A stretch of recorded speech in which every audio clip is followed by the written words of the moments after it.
Malik Nabers' film was not what I expected it to be at all. I was surprised in the best way. And it is exactly what the Giants have needed for the longest time. Like, it blows my mind that they haven't had a single 1,000-yard receiver since Odell Beckham's 2018 season. But it feels like that is all about to change. Make no mistake about it, in my mind, Malik Nabers is the day one number one target in New York. That should be a given. And with today's film study, I will show you why. Not only is he going to be the number one receiver for the Giants, but he could be a top 5 receiver in the entire NFL. Let's watch the film. I'll show you what stood out to me. And as always, drop your thoughts and opinions on Malik Nabers and the New York Giants in 2024 down in the comments. When I build these videos, I categorize the plays into folders and very quickly start to get an idea for a player's strengths when I'm constantly adding to the same category throughout the process. For Malik Nabers, the thing that immediately stood out to me was the yards after the catch and the availability over the middle.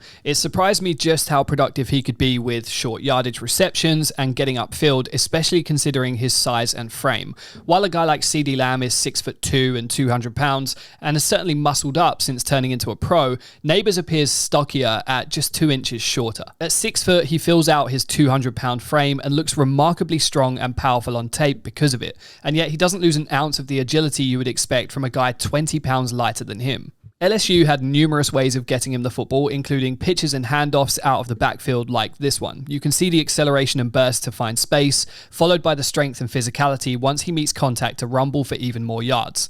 That combination quickly showed up on film and it was consistent throughout. Look at the ability here to reroute this end around when it breaks down. Yes, he doesn't break it wide open for a touchdown, but he does read the field, show great burst to switch it up and turn it into a positive play.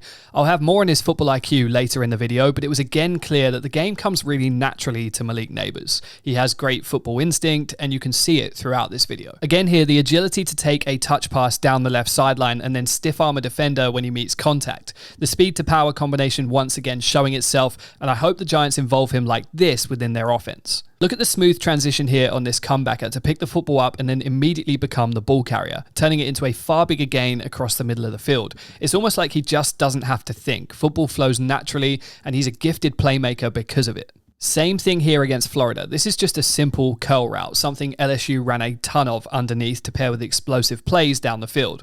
But on this one, Nabers feels the defender behind him, turns on him and hits the gas. And on this one, you can see the acceleration and speed on tape as he knifes through the defense for another big gain. The Giants haven't had this. Odell was the last to give them this as an offense. It's been a huge miss for them for years. And finally, they're going to get a guy who can turn a 5-yard reception into a 75-yard touchdown once again. And if you're a Giants fan, you have to be excited about that. It brings me back to the Eli Manning to Odell Beckham days just a few years ago.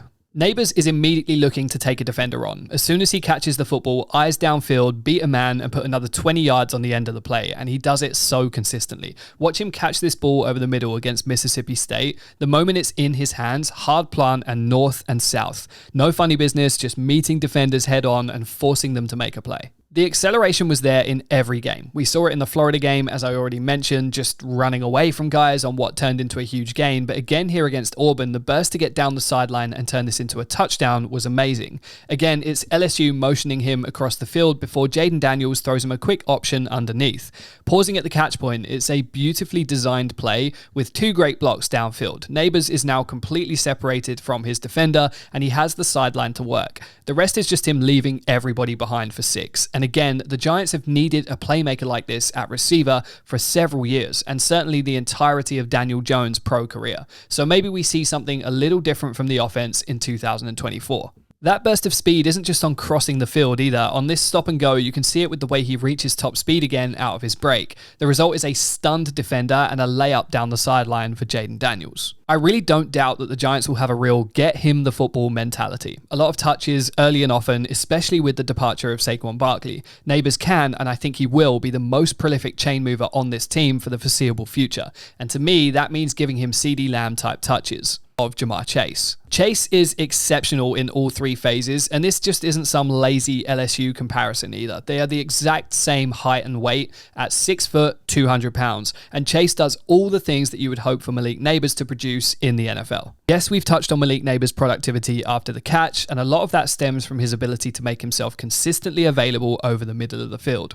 He's always looking for the football and doesn't ever give up on a play. I didn't see him cancel on a route once when a play breaks down, which is again something he should be heavily credited for. He can use a quick slant to pull away from a defender in a hurry and again turn it into far more than 5 yards, but watch the way he also runs this post route from the near side before stabbing the football out of the air and once again transitioning perfectly into a ball carrier. He is dangerous in every sense of the word on a football field. This production underneath means, perhaps most importantly, constantly extending drives for the Giants with a guy who can separate and then flat out run away from defenders. Not to sound like a broken record, but their offense just hasn't had that. And when your quarterback is constantly having to throw into tight windows and earn every yard of a drive with his arm, that creates a lot of pressure. So I'm expecting Malik Nabers to quickly prove to Daniel Jones that he will be there and that he'll be open. That's exactly what he was for Jaden Daniels, whether that be on a quick rollout or an extended play against a good defense like this one against Alabama. Eventually, Daniels is able to find Malik and for another decent gain. Same thing here at intermediate yardage against Mississippi State, and then later in that same game he does it again, only this time sitting his route down between 3 defenders, allowing Daniels to fire it in there. He can break these routes off towards the sideline, and again he's constantly able to help the offense move the chains with high reception games at 10 yards or less. That's valuable, and it's also crucial at the pro level. He's a smart football player and he knows where the chains are. These quick curls are sprinkled throughout the LSU film, and a lot of them result in a first down or more. This one was thrown just a couple of yards short of the sticks, but Nabers knows where he needs to go and he gets there. Same thing here to feel the defender breaking down on the route before rolling to the outside and getting just enough for another first down. To me, it kind of felt like he was just quietly going about his business, not always looking for a flashy play, very rarely showing any frustration, but just putting in work, picking up first downs and waiting for his big moment when it came. As I mentioned earlier in the video, he's locked in. Every rep counts, and when watching other guys, that isn't always the case. Marvin Harrison takes a play off every now and then. It is what it is, which can come off a little lazy on film. Now, is he good enough to be let off the hook on it? Sure, but give me the guy who's expecting the football on every single crossing route and constantly staying alert for his quarterback in case he needs an outlet. Adonai Mitchell was the same, occasionally taking a play off and letting his foot off the gas when he thought the football wasn't coming his way. You will not see that from Malik Nabers. His eyes are never focused on anything but the football, locked in all the way across the field. And that concentration serves him further down the field too, hauling this football in for a first down just shy of the goal line despite the hand fighting and distraction of the DB. Locked in and focused, and he was never going to let this defender take the catch away. The only guy who gave him any trouble in the 5 games I watched was Terrion Arnold. There were a couple of plays where Arnold made a nice play against him, taking a catch away. But I honestly just think that Detroit got an elite corner, and I hope we see that matchup again in the pros, because the LSU game against Alabama was a battle that I would gladly watch again. Now, speaking of the deep ball, everything I've talked about so far is relatively short yardage with yards after the catch, but it'd be foolish to assume that that's all Malik Nabers is. And again, I'll bring your attention to my comparison to Ja'Marr Chase. With a powerful frame, great speed, and the ability to separate, Malik Nabers is a home run threat on every drive. Here, he runs right by the Alabama defense, splitting their coverage right down the middle, and the result is an easy score for the Tigers. That speed couldn't be more obvious, and it just catches the 2 safeties off guard. In that position, you're not going to win, and Nabers is going to score damn near every time. Again here, only this time against very tight coverage, hauling this one in while being pressed towards the sideline. Great catch and another big gain. But he can destroy you out of the slot too, running this slot fade against Mississippi State for a touchdown at the pylon. He uses his acceleration to run away from defenders, and he did it a second time in that same game on what was actually an identical play to the first one. He gave them real trouble all day in what was one of his best games in 2023. This time with a stop and go I showed earlier, creating space down the sideline for a big catch. So with the level of production and availability he's shown running underneath, picking up big yards and producing after the catch, he's also just as talented and every bit as dangerous when running right by a defender for a deep ball and a potential touchdown. And I'm not done yet either. This might feel like high praise, but he really is that good. So if you're watching this and either getting hyped as a Giants fan or making a note to maybe draft this guy in fantasy, you would be right on both counts. He is that guy, and yes, you should be drafting him in fantasy. Allow me to touch on his ability as a hands catcher. Look how natural it is. Not a body catch in sight, ball out in front, and his hands absorb it effortlessly.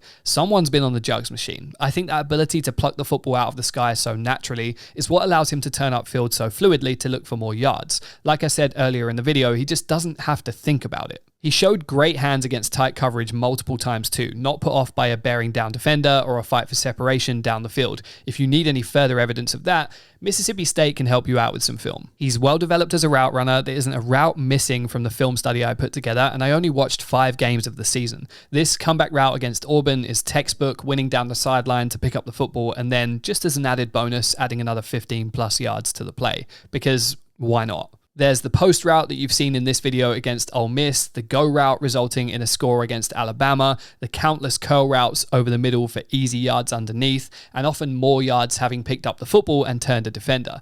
Out routes, no problem. In breaking routes over the middle, also no problem. He has a complete and well-developed route tree, and much like Jamar Chase, he can beat you any which way that he or the offense he's working in pleases.